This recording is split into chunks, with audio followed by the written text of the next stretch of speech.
Anong mensahe ang kailangan marinig ng mga Virgo sa buong taon ng 2025? Pwedeng nangyayari na to o mangyayari pa lang. Kung hindi man para sa inyo itong magiging reading, edi baka para sa someone na malapit sa inyo o sa someone na kakilala nyo mismo. Baka may lumabas na gender mamaya, gawin nyo na lang energy, masculine at feminine energy.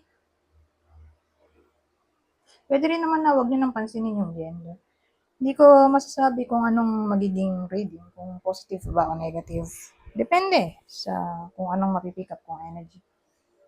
Kung hindi man mag-resonate sa inyo to, edi i-adjust nyo na lang ang video, hanapin nyo to. Kung hindi pa rin, edi dito na. Ito ang last deck.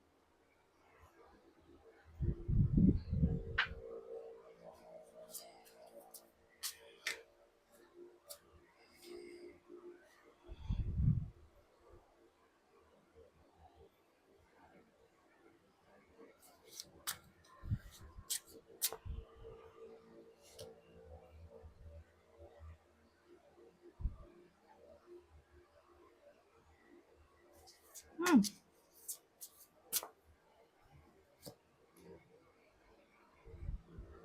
Hmm.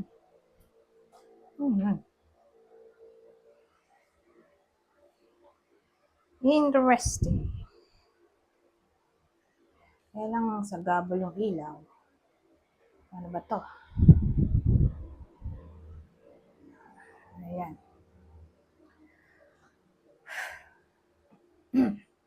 So ano to? Well, 8 of Candles, 10 of Potions, 8 of Potions, Judge. Ang dating sa akin, may someone na magkakaroon ng drive.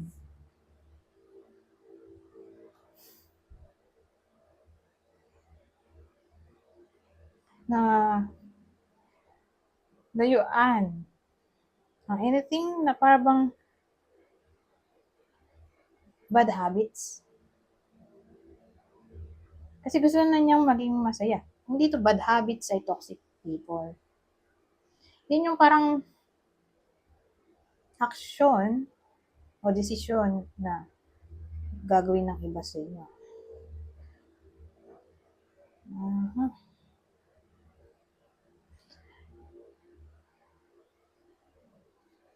Ibang case, magkakaroon ng wake-up call ang iba sa inyo na mas pabutihin ang trabaho. Hindi na sila magiging yung tipo ng tao na lumalayo. Yung nagpo-procrastinate, ganun. Umiiwas, yun. Umiiwas sa tao.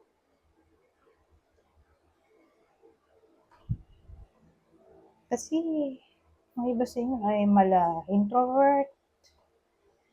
Kung baga ganito na siguro yung nangyayari ng 2024. So, sa 2025 may pagbabago.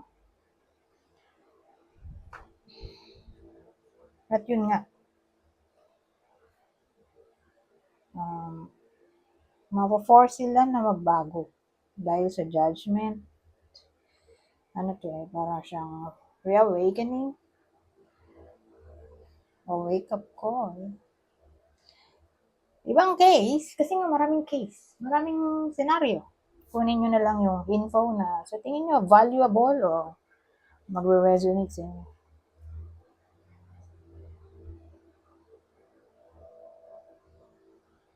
Kung sabihin natin may biglang magbalik sa buhay nyo, with the ex-friend, ex-lover, or anyone na hindi nyo na nakakausap.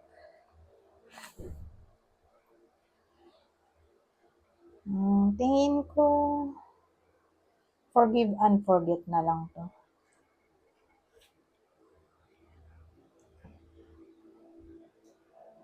Yung scenario. Anyways, Punta tayo dito.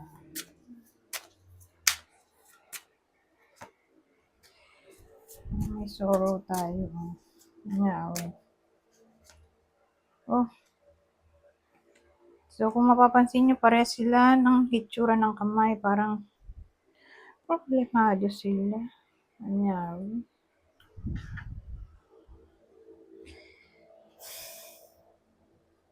May sulat yung babae kasi doon. Parang nakatanggap siya ng mensahe na hindi niya nagustuhan. Kaya sorrow. Excuse me. Namang prison. Tama ba? Free. Mabig kasi.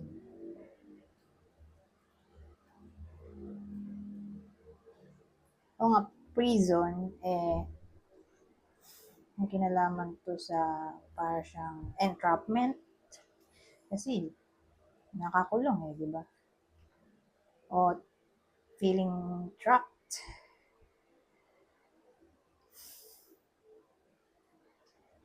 Maganda siguro kung i-clarify natin to.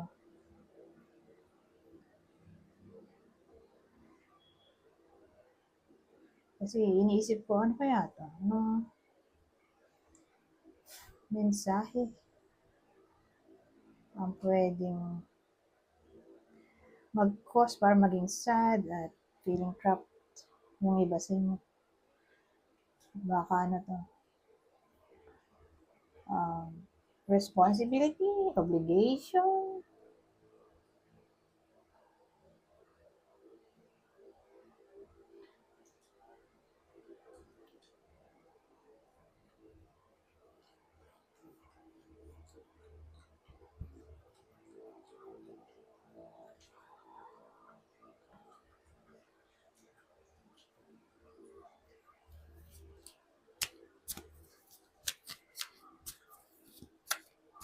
baka nga pregnancy to. Sabihin natin ayaw ng iba sa inyo maging pregnant. Di ba? Kasi hindi naman lahat ay gusto. May iba na ayaw. Sa iba't ibang rason. Na parang bad news. Kasi nagbuntis siya, hindi pa siya ready. O yung partner niya, hindi pa ready. Unwanted pregnancy na parang ito, na problema. Kasi parang siyang problema na matagal. Kaya siya prison na na-trap sa sitwasyon. Matagal matatrap actually. Kasi 9 months dadaling yung pregnancy. Na parang powerless siya sa sitwasyon.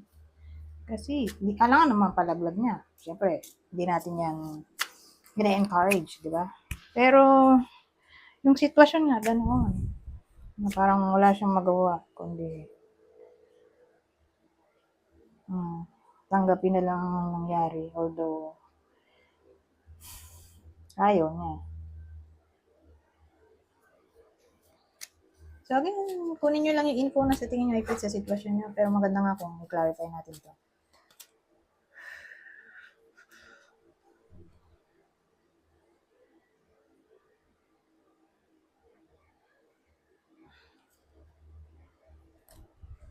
Hindi na akong idea. Ano ba to?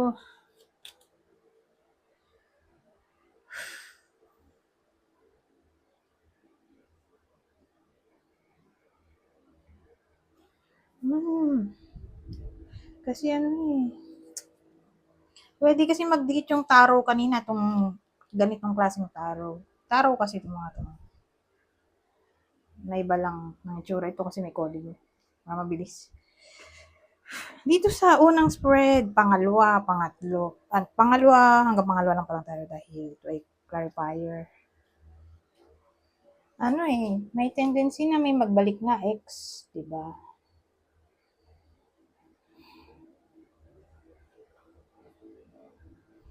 Tapos, nung nagkabalikan na buntis. Tapos, nung nabuntis, naghiwalay ulit sila. Hindi. Napakasaklat. So, yun yung unang senaryo na isip ko. Pangalawa,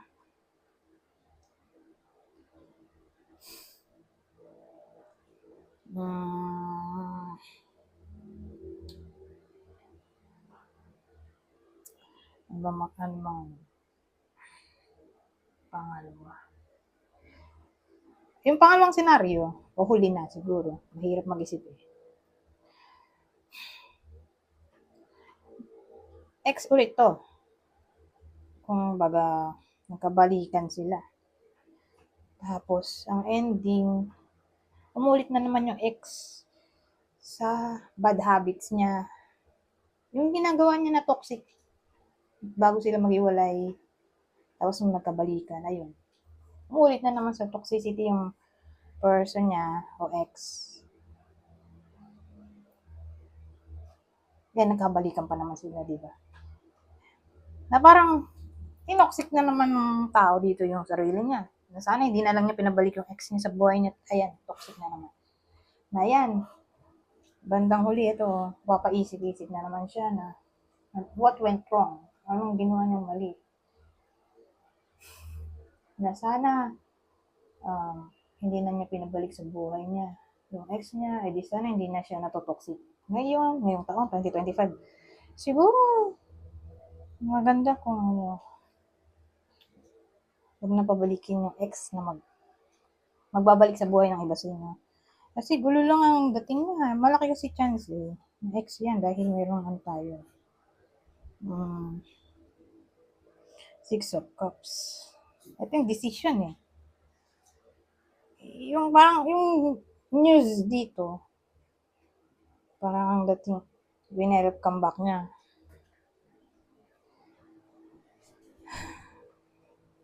Na parang nagsisi siya.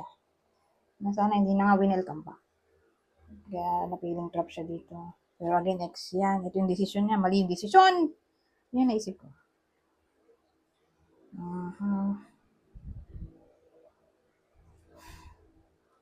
Kasi pwede rin dito yung ano eh, jealousy.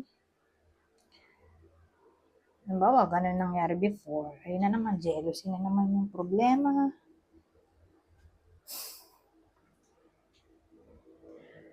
Cheating. Parang magiging in pain na naman yung tao dito. Actually, ibang case din, halimbawa, yung person niya possessive. Case-to-case basis kasi sino yung possessive. Pero ang sure, kasi sorrow, di magiging malungkot niya.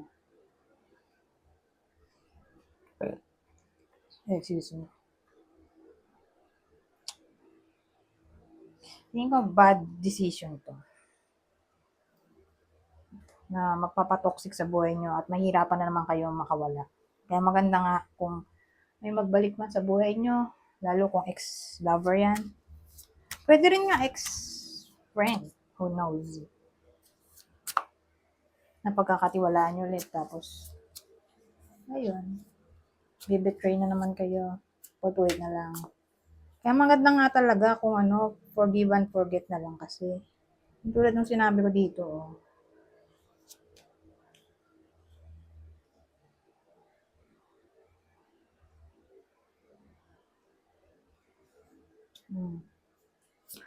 Anyways, walang naman lahat ng tao na Virgo ay tatama ng reading na to.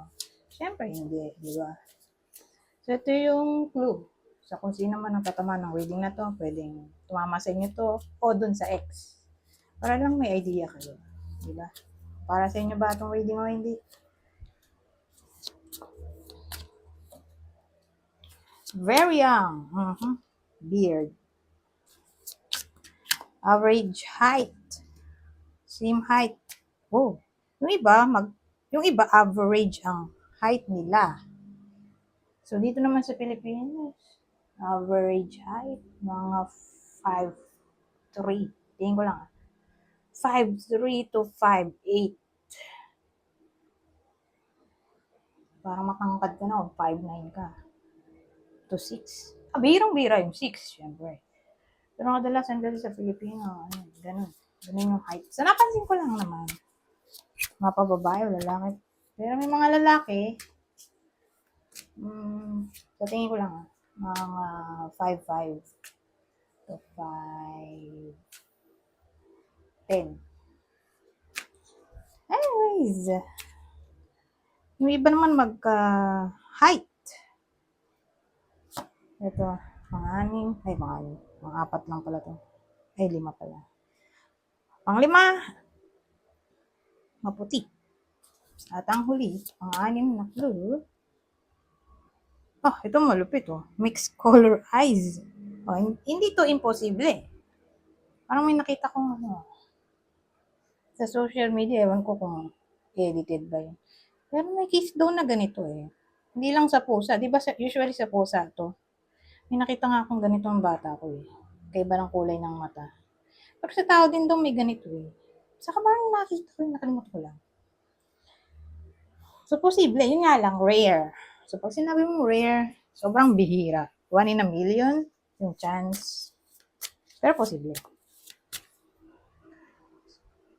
Kasi kalokohan naman kung maglalagay ka suit ng ng tawag dito, contact lens. Tapos hindi mo pa partnerin, di ba? Sabagay, kanya-kanyang trip naman yun. Iba nga, pag nagsuot ng socks, iba kulay. Magkaiba sila ng kulay. Yung ibang nga, nakita ko eh. Kaiba ng sapatos. Kaiba ng hika. Depende sa tao, di ba? But anyways, yun talaga eh. Kanya-kanyang trip. So who knows? Baka nga someone na mahilig mag-contact lens ng iba kulay. Di ba? Anyways, punta na tayo sa huli. So, ang huli, ito ang masasabi nito. Accept heaven's help. You've prayed for help, so get out of the way and let heaven help you. So, hayaan nyo na lang daw na ang heaven ang gumawa ng aksyon sa mga problema nyo. Wala kayong kailangan gawin kundi maghintay. Okay? Friendship. Make a date for play day with one or more friends. So, na-encourage sa buong taon na to na makipagkaibigan o mag-spend ng madalas ng time sa mga kaibigan. Soulmate relationship. New romance with a spiritual basis is here for you now. So, para to sa mga single. So, sa madaling salita, wag na nga pabalikin yung ex. Kung interested pa, o kung magbalik man yan, forgive and forget na lang. Dahil may much better pa pala na paparating kaysa dyan sa ex. At ito ay someone new. Okay? Hindi yung ex. At itong someone new ay probably soulmate. Ito na talaga yung the one ng iba sa inyo. Sa madaling salita, may iba sa inyo na makakatagpo ng soulmate nila sa 2025 o magiging in a relationship sila sa mismong soulmate nila. So, may mga single na hindi na magiging single anymore sa 2025. But anyways, hanggang dito na lang. Goodbye for now.